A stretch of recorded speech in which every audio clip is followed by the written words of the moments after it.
নমস্কাৰ, মই আপোনাৰ এষ্ট্ৰলজাৰ ডক্টৰ শ্ৰী শ্ৰী ঘোষ। আজি খুব ধুনীয়া এটা ৰাশিৰ বিষয়ত অলপ আলোচনা কৰিম। আৰু এই ৰাশি কেইজন বহুত বেগেতে ভালেমান কেইটা দিনৰ কাৰণে বৰ ডাঙৰভাৱে উপকৃত হ'ব। কাৰণ হৈছে 12 জুলাই 2024 মংগল মহাৰাজ ৰাশি পৰিৱৰ্তন কৰিব গৈ আছে। তেখেতে নিজৰ ৰাশি মেষৰ পৰা শুক্ৰৰ বৃষভ ৰাশিত আহি উপস্থিত হ'বহি 12 জুলাই 2024 সন্ধিয়া 6:58। এই যে আহি পেলাই উপস্থিত হ'ব বৃষ ৰাশিত, আৰু ইয়াতে আগৰ পৰা বহি আছে আমাৰ সবতছে ডাঙৰ প্লেনেট, আমাৰ গুৰু এনে বৃহস্পতি। বৃহস্পতি আৰু মংগলদেৱ দুজনৰ ভিতৰতে বহুত মিত্ৰতা, আৰু একেলগে অৱস্থান কৰিব শুক্ৰৰ ঘৰতে। এই তিনিটা গ্ৰহৰ যে মিল হ'ব, তাৰ চেয়ে অধিক বৃহস্পতি আৰু মংগলৰ যে মিলন হ'ব 12 জুলাই, এইটো এটা পৰাক্ৰমী ৰাজযোগ ৰূপে দেখা গৈ আছে। কিন্তু আমাৰ 12টা ৰাশিৰ জাতক জাতিকে ইয়াৰ পৰা শুভ ফল নাপায়। কেইটামান ৰাশিয়ে পাব। এই মংগল নৱগ্ৰহৰ ভিতৰতে সেনাপতিৰ আখ্যা দেওয়া হৈছে। যুদ্ধং দেহী অৱস্থাত থাকে। একেতে ৰিপ্ৰেজেণ্ট কৰে ঐশ্বৰ্য, বল, পৰাক্ৰম, আৰ্মি, সেনা, CRPF, নৌবাহিনী, বিমান বাহিনী, পুলিচ, BSF, ভূমি, এইবিলাক বস্তু ৰিপ্ৰেজেণ্ট কৰে। যদি কেনিবাকে মংগল আপোনাৰ শনিৰ মাজতে ভাল এটা প্লেচমেণ্টত, ভাল এটা ঘৰত বহি পেলাই আপোনাক যদি পজিটিভ ৱেভ প্ৰভাৱ দিয়ে, তেনেহ'লে যদি আপুনি MP, MLA, গাঁওবুঢ়া, মন্ত্ৰী, আপুনি উচ্চ পদস্থ কোনো চৰকাৰী অফিচাৰ, আৰ্মি, পুলিচ, নেভিত আছে, তো আপোনাৰ পৰাক্ৰম তাত বঢ়াই দিব, ধৈৰ্য বঢ়াই দিব, বল্ড সিদ্ধান্ত ল'বলৈ আপোনাক বাধ্য কৰাই দিব। যিটো সিদ্ধান্ত ল'বলৈ মানুহে মোটামুটি ভাবে, তেনেকুৱা সিদ্ধান্ত লৈ পেলাই আপোনাৰ কৰ্মজীৱনটো আপুনি বহুত আগুৱাই যাব। এই পৰাক্ৰমী মংগল খংটোকো ৰিপ্ৰেজেণ্ট কৰে, দাম্ভিকতাকে ৰিপ্ৰেজেণ্ট কৰে, আপোনাৰ তেজক ৰিপ্ৰেজেণ্ট কৰে, আপোনাৰ বডিৰ ভিতৰত যিমান অৰ্গেন আছে অৰ্গেনক ৰিপ্ৰেজেণ্ট কৰে, এক্সিডেণ্টেল ডিষ্টাৰ্বক ৰিপ্ৰেজেণ্ট কৰে, অপাৰেশ্যন যোগত ৰিপ্ৰেজেণ্ট কৰে, পোষ্টেড গ্লেন্সক ৰিপ্ৰেজেণ্ট কৰে, পিৰিয়ডছক ৰিপ্ৰেজেণ্ট কৰে, পাইলছ নামক বেমাৰকো ৰিপ্ৰেজেণ্ট কৰে। এই মংগল যদি আপোনাৰ শনিৰ মাজত যদি বিপাকত থাকে, যদি ৰাহুৰ লগত অৱস্থান কৰি আছে কোনো এটা ঘৰত, বা যদি এই মাংগলিক 1, 12, 4, 7 আৰু 8 নম্বৰ ঘৰত যদি অৱস্থান কৰিছে, বিশেষকৈ অকল অৱস্থায়, তেনেহ'লে আপোনাৰ কি অলপ খেলি মেলি দিব, আপোনাৰ ভূমি সংক্ৰান্ত বিবাদ দি দিব, আপোনাৰ ফেমিলিত বিবাদ দি দিব, আপোনাৰ প্ৰেমত বিবাদ দি দিব। মংগল এনেকুৱা এটা প্লেনেট, গ্ৰহ, যাৰ নামে মংগল, আপোনাৰ মংগল কৰিব। মংগল যেতিয়াই আপোনাৰ পজিটিভ ৱেভ প্ৰভাৱ উৎপন্ন কৰে, তেতিয়া সৰু ডাঙৰ কাকো নেদেখে, চবকে পৰাক্ৰমী বনাই দিয়ে। অৰ্থ, উপাৰ্জন, ধৈৰ্য, ক্ষমতা, কেপাচিটি চবেই মংগল গ্ৰহৰ দ্বাৰাই আমাৰ প্ৰাপ্ত হয়। মংগল যদিও আৰব খাৰব কিলোমিটাৰ দূৰত আছে, কিন্তু ই যদি কেনিবাকে কোনো ফিমেল মহিলা 12, 1, 4, 7 আৰু 8 নম্বৰ ঘৰত যদি অকলশৰীয়া বহি যায় আৰু তাৰ লগত যদি কেনিবাকে যদি চন্দ্ৰকুণ্ডলিত যদি তেনেকৈ অৱস্থাত থাকে, তেনেহ'লে মাংগলিক যোগ কৰাই পেলাই বৈবাহিক জীৱনত বাধা প্ৰাপ্তি কৰাই দিয়ে বহুত বেয়াকে। তো এইবাৰ আমি আহিছোঁ এই মংগলৰ প্ৰভাৱ কোন কোন ৰাশিৰ ওপৰত পৰিব আৰু সেই ৰাশিকেইটাৰ ওপৰত কিদৰে পৰিব আৰু কেনেকৈ তাহাঁতে লাভ পাব। এই যে 12 জুলাইত মেঘ ৰাশিৰ পৰা যে বৃষ ৰাশিত যে উপস্থিত হ'ব মংগল, তাত বৃহস্পতিৰ লগত পৰাক্ৰমীৰে ৰাজযোগ বনাব আৰু সেই সময়ছোৱাটো হৈছে মাত্ৰ 44 দিন, यानी 44 days, यानी আপোনাৰ কাৰণে প্ৰায় 1.5 মাহ দিন খুব ধুনীয়া আৰু এটা বোল্ড জেগাত গৈ আছে, যাৰ কাৰণে আপুনি এতিয়াই প্ৰস্তুত হওক, কাৰণ 12 তাৰিখ আহিবলৈ আৰু 2-4টা দিন বাকী আছে। এই মাহটোতে আমাৰ ভিডিঅ'টো আপলোড হৈ যাব, নিশ্চয় আপুনি নিজকে সেই হিচাপে ৰেডি কৰিব। মংগল বৃষ ৰাশিৰ এই 44 দিন, यानी 44 days যে বিচৰণ কৰিব, এই সময়ছোৱাত দুইবাৰ নক্ষত্ৰ পৰিৱৰ্তন কৰিব। প্ৰথম 27 জুলাই रोहिणी नक्षत्र যাব। रोहिणी नक्षत्र যোৱাৰ লগে লগে বৈবাহিক জীৱন বা প্ৰেম এই জায়গাত খুব পজিটিভ অ্যাকশন দিব বা পজিটিভ ওয়েভ পেলাব, খুব ধুনীয়া এটা প্ৰভাৱ পেলাব। रोहिणी नक्षत्रত প্ৰেম আৰু বৈবাহিক জীৱনত খুব পজিটিভ রেজাল্ট দিয়ে মঙ্গল মহারাজ। ঠিক 16 আগস্ট মৃগশিরা নক্ষত্রত উপস্থিত হ'ব। তো দুইটা নক্ষত্র পরিবর্তনে আরো অধিক পজিটিভ প্রভাব পড়ব কেইবাটা রাশির জাতক জাতিকৰ। এবাৰ মই এটাকে ৰাশিৰ কথা কৈ আছো, বহুত ইন্টাৰেস্টিং হ'ব, লাস্টলৈকে নিশ্চয় দেখিব। তাৰ আগতে যদি কেনিবাকে আপুনি আমাৰ এই চেনেলত নতুন, তেনেহ'লে সাবস্ক্ৰাইব কৰিবলৈ নাপাহৰিব। আপোনাৰ এটা সাবস্ক্ৰাইব আমাৰ আৰু উৎসাহটো বহুত বঢ়াই দিয়ে। লাইক নিশ্চয় দিব আৰু শেয়াৰ নিশ্চয় একবাৰ কৰিব, হয়তো আপোনাৰ এই শেয়াৰত বহু মানুহ উপকৃত হ'ব পাৰে।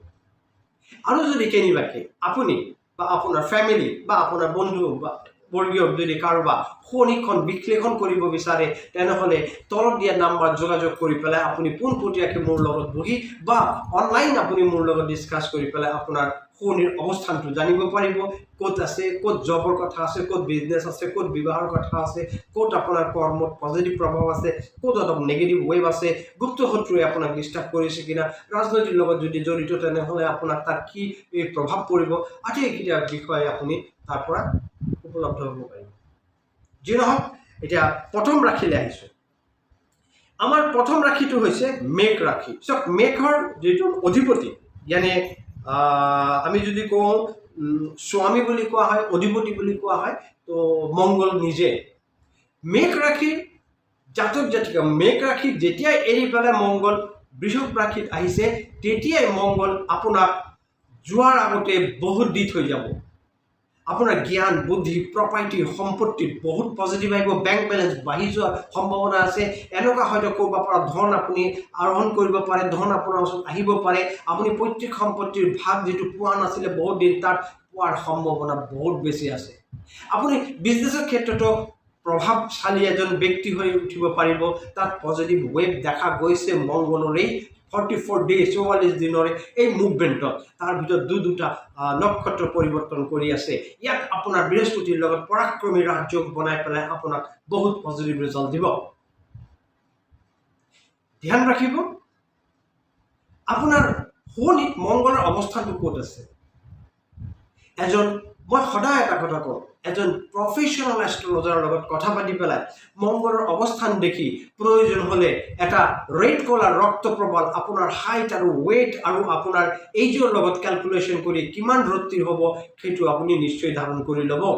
লগতে বজৰংবলী सियावर रामचंद्र की जय, पवन पुत्र हनुमान जी की जय, जय श्री राम। बजरंगबलीर नाम सदाय लব। পাৰিলে প্ৰতি মঙ্গলবাৰ দিনা 40 পাঠ কৰিব, তুলসী পাত প্ৰদান কৰিব বজৰংবলীক। বজৰংবলীক নিশ্চয় বজৰংবলী মন্দিৰত গৈ পেলাই অলপ দৰ্শন কৰিব বজৰংবলী। মংগলবাৰ দিন ৰঙা বস্ত্ৰ পিন্ধিব। যদি আপুনি ফুট ল'বলৈ অসুবিধা নাপায় তেনেহ'লে ৰঙা ফুট সেন্দুৰ আৰু তেলে মিলাই পেলাই ৰঙা ফুট এটা নিশ্চয় ল'ব। মনত ৰাখিব, যেতিয়া আপুনি ফুট ল'ব আপোনাৰ হাতৰ মধ্যমা আঙুলি দি পেলাইহে ফুটটো ল'ব। আমি ভুলতে ৰিং ফিংগাৰটো দি পেলাই কৰোঁ। ৰিং ফিংগাৰটো ভগৱানক দিবলৈ নিজে যেতিয়া লওঁ তেতিয়া মধ্যমা ইমানটো কৰক, পজিটিভ ৰিজাল্ট আহিব। আমাৰ 2 নম্বৰ যিটো ৰাশি সেইটো হৈছে সিংহ ৰাশি। চাওক, সিংহ ৰাশিৰ অধিপতি হৈছে সূৰ্যদেৱ। সিংহ ৰাশিৰ পৰাক্ৰম বহুত, পজিটিভনেছ বহুত, ধৰি ৰখাৰ ক্ষমতা বহুত। ভাল কথা কৈ পেলাই নিজৰ বিজনেছ বা জবত হওক নিজে আহৰণটো কৰিব পাৰে, জমাব পাৰে, কিন্তু খৰচৰ হাৰটো বহুত বেছি আছে। খংটো অলপ মেইনটেইন কৰিব, নহ'লে আপোনাৰ যিমান হৈ থকা কাম চব উল্টা পুল্টা হৈ যাব। যদি আপুনি কোনো গভৰ্ণমেণ্ট জব কৰি আছে তেনেহ'লে আপোনাৰ উচ্চ পদস্থ এটা আসনত লৈ যোৱাৰ কাৰণে এই 44 days 44 দিন মংগলে বহুত জোৰ লগাব। আৰু সেই জোৰটো তেতিয়াই কাম কৰিব যেতিয়া আপুনি নিজে কৰ্মত নিয়োজিত থাকিব, কৰ্মত আপুনি নিজকে পজিটিভ প্ৰভাৱ পেলাব, তেতিয়া এইটো হ'ব। গৃহ নিৰ্মাণ, নতুন বাহন পাৰ্চেজ কিনা, এই জেগাটো আপোনাৰ পজিটিভ ৰিজাল্ট ইয়াত দেখা গৈছে। অভাৰঅল যদি দেখোঁ সিংহ লগ্নৰ জাতক জাতিকা পজিটিভ ৰিজাল্ট আছে। যদি কেনিবাকে আপোনাৰ শুৱনি মংগল যদি 12, 1, 4, 7 আৰু 8 নম্বৰ ঘৰত নাই তেনেহ'লে আপোনাক বহুত পজিটিভ ৰিজাল্ট দিব। যদি মংগল আৰু ৰাহু যদি আপোনাৰ কোনো এটা ঘৰত একেলগত নাই তেনেহ'লে আপোনাৰ বহু পজিটিভ দিব। যদি আপোনাৰ শুৱনিখন খুলি পেলাই চাব, যদি এনেকুৱা যদি ক'ৰবাত অলপ খেলি মেলি আছে তেনেহ'লে এই যে লটাৰী বাম্পাৰ লাগিবলৈ গৈ আছে এই প্ৰায় 1.5 মাহ দিন, এই দিনটো যেন মিছ হৈ নাযায়। আপুনি এজন প্ৰফেশ্যনেল এষ্ট্ৰলজাৰৰ লগত দেখা কৰি তাৰ কথা পাতক, কথা পাতি পেলাই আপুনি পজিটিভ কি ৰিজাল্ট ওলাইছে, কেনেকৈ আমি এই 44 ডেজত খুব পজিটিভ ৰিজাল্ট ওলাব পাৰি তাৰ বিষয়ে আপুনি নিশ্চয় জানি ল'ব পাৰিব। মনত ৰাখিব, এজন প্ৰফেশ্যনেল এষ্ট্ৰলজাৰৰ লগতহে কথা পাতিব। নেক্সট আহিছোঁ কন্যা ৰাশিৰ জাতক জাতিকা। যিকেইটা ৰাশিৰ ওপৰত মংগলে 44 ডেজ তাৰ ৰাশিৰ পৰিৱৰ্তন, ইয়াক গোচৰ বুলি কোৱা হয়, ট্ৰানজিট বুলি কোৱা হয়। এই ট্ৰানজিটত যিকেইটা ৰাশিয়ে অধিক পৰিণামত পজিটিভ প্ৰভাৱ পাব, অধিক লাভৱান হ'ব, বাম্পাৰ লটাৰী লগাৰ যোগ আছে, সেইকেইটা ৰাশিকে কৈছোঁ। বাকী চব ৰাশি মোটামুটি ঠিকে আছে, কিন্তু এইকেইটা মই ভিডিঅ'টো নবনাই নোৱাৰিলোঁ কাৰণ এইকেইটা ৰাশিৰ বাম্পাৰ দিবলৈ গৈ আছে। তো আমি এতিয়া আহিম কন্যা ৰাশি। কন্যা ৰাশি জাতক জাতিকা আপুনি অলপ শান্ত, ধীৰ, তীক্ষ্ণ বুদ্ধি সম্পন্ন, পজিটিভ প্ৰভাৱ ৰাখে। ইয়াত এটাই খেলি মেলি আহিছে যে আপোনাৰ ইণ্টাৰনেল কোনো এটা অৰ্গানত অলপ খেলি মেলি হোৱাৰ সম্ভাৱনা আছে। হয় হাৰ্টত অলপ প্ৰব্লেম বা লাঞ্চত বা কিডনিত অলপ গণ্ডগোল বা লিভাৰতো প্ৰব্লেম আহিব পাৰে। পোষ্টেড গ্লেছ বা পাইলছতো অলপ আপোনাৰ প্ৰব্লেম অহাৰ সম্ভাৱনা আছে। বাহন অলপ সতৰ্কভাৱে চলাব, কনচেন্ট্ৰেশ্যন ব্ৰেক নকৰিব বাহন চলাবলৈ গৈ পেলাই। গান বা বেলেগ ফোন ইউজ নকৰিব বাহন চলাবৰ টাইমত, এই জেগাত আপুনি ধ্যান দিব। কন্যা ৰাশি জাতক জাতিকা আপোনাৰ ইয়াত ক্ৰমাগতভাৱে উন্নতিৰ পজিটিভ পাৱাৰ ইয়াত দেখা গৈছে। উন্নতি আপোনাৰ ষ্টেপ বাই ষ্টেপ আহিব। ধৈৰ্য আৰু বুদ্ধি আপোনাৰ লগাব লাগিব। আপোনাৰ ইনকাম লেভেল বহুত ধুনীয়া আহিব। কি আপুনি কোনো গভৰ্ণমেণ্ট জব কৰক কি বিজনেছত থাকক, তাতেও আপোনাৰ পজিটিভ ৰিজাল্ট আহিব। কেনেবাকৈ যদি আপুনি লেণ্ড প্ৰপাৰ্টি লৈ পেলাই, ৰিয়েল ষ্টেট লৈ পেলাই যদি কাম কৰে বা আপুনি যদি শ্বেয়াৰ মাৰ্কেট বা সট্টা বাজাৰৰ লগত জড়িত, তো আপুনি ইয়াত লাভৱান হোৱাৰ সম্ভাৱনা বহুত বেছি দেখা যায়। তবে যেতিয়াই য'ত পইচা লগাব নিজৰ বিবেচনাত লগাব। পজিটিভ কথা এইটোৱে যে আপুনি যেতিয়াই দেখিব আপোনাৰ ঘূৰ্ণিৰ ভিতৰত 12, 1, 4, 7 আৰু 8 নম্বৰ ঘৰত মংগলৰ অৱস্থান নাই, তেনেহ'লে ভাবিব যে আপোনাৰ লাইফ এতিয়া ক্লিক কৰিব গৈ আছে 1.5 মাহ দিন। আৰু যদি এনেকুৱা কোনোবা জেগাত আছে মংগলে ৰাহুৱে অৱস্থান কৰি আছে তেনেহ'লে ইমিডিয়েটলি এজন প্ৰফেশ্যনেল এষ্ট্ৰলজাৰৰ লগত দেখা কৰি পেলাই গোটেইটো বিবেচনা কৰাই ল'ব। আৰু ইয়াত আপুনি এটা খুব ভাল বিধৰ যদি পাৰে এইটো লাইফ টাইম ভাল বিধৰ ইয়ানি কলম্বিয়ান বা জম্বিয়ান ইমাৰেল ইয়ানি পাণ্ডা ৰত্ন নৰ্মাল পিন্ধি লাভ নাই, তেনেহ'লে দুদিন দেৰিকৈ পিন্ধিব। হয় কলম্বিয়ান নহ'লে ব্ৰাজিলটো পিন্ধি লাভ নাই, ব্ৰাজিলৰ অৱস্থা খুব শোচনীয়, তাৰ ভিতৰত যিটো হাইটনেছটো কম থাকে। তো আপুনি জাম্বিয়ান বা কলম্বিয়ান এই দুটাৰ ভিতৰত যিকোনো এটা ইমাৰেল আপোনাৰ হাইট ৱেইট আৰু আপোনাৰ ৰাশিৰ ওপৰত বিবেচনা কৰি পেলাই বয়সৰ ওপৰত বিবেচনা কৰি পেলাই কিমান কেৰেট হ'ব সেই কেৰেটটো এজন প্ৰফেশ্যনেল এষ্ট্ৰলজাৰে আপোনাৰ হাইটটো মাপিব, আপোনাৰ ৱেইটটো ল'ব, আপোনাক হিচাপ কৰি দিব, সেই হিচাপে এটা ৰত্ন আপুনি ধাৰণ কৰক, পজিটিভ ৰিজাল্ট আহিব। নেক্সট আহিছোঁ বৃশ্চিক ৰাশি। চ' মংগল বৃহস্পতিৰ লগত বহি পেলাই যিটো প্ৰবল প্ৰতাপশালী এটা ৰাজযোগ বনাইছে, এই প্ৰতাপশালী এই পজিটিভ প্ৰভাৱটো আপোনাৰ ৰাশিৰ ওপৰতো পৰিব। কি আপুনি জাতক বা জাতিকা, কি মেল অৰ ফিমেল, আপুনিও ইয়াত বহুত সুন্দৰ লাভ পাব।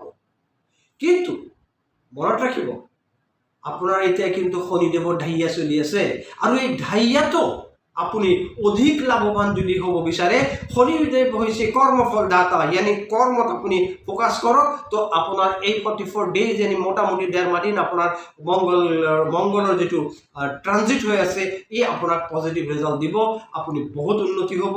ঘৰৰ ফেমিলিৰ লগত খুব পজিটিভ ৰিজাল্ট আহিব। আপুনি যদি ঘৰ কিনিব বিচাৰিছে বা মাটি কিনিব বিচাৰিছে তো এই জেগাটো আপোনাৰ খুব পজিটিভ ৰিজাল্ট আহিব। আপুনি বাহন কিনিব বিচাৰিছে তাতো পজিটিভ ৰিজাল্ট আহিব। আপুনি যদি বিদেশৰ কাৰণে যোৱাৰ কাৰণে কিবা ভাবি চিন্তি আছে তেনেহ'লে আপুনি ইমিডিয়েটলি যাব পাৰে, পাছপৰ্টৰ কাৰণে ভিছাৰ কাৰণে আপুনি ভিছা লগাই দিব পাৰে এতিয়াই। তো পজিটিভ ৰিজাল্ট ইয়াত আহিছে। পৰাক্ৰমী মংগলদেৱ, সেনাপতি মংগলদেৱ আপোনাক ষ্টেপ বাই ষ্টেপ আগুৱাই লৈ যাব। শনিৰ ঢাইয়া থকা সত্ত্বেও আপোনাক পজিটিভ প্ৰভাৱ দিব। চৰ্ত এটা, আপুনি ধ্যান দি পেলাই একদম কনচেনট্ৰেশ্যন দি পেলাই কৰ্মত মনোযোগ দিব, লাভ আপুনি পাবই পাব।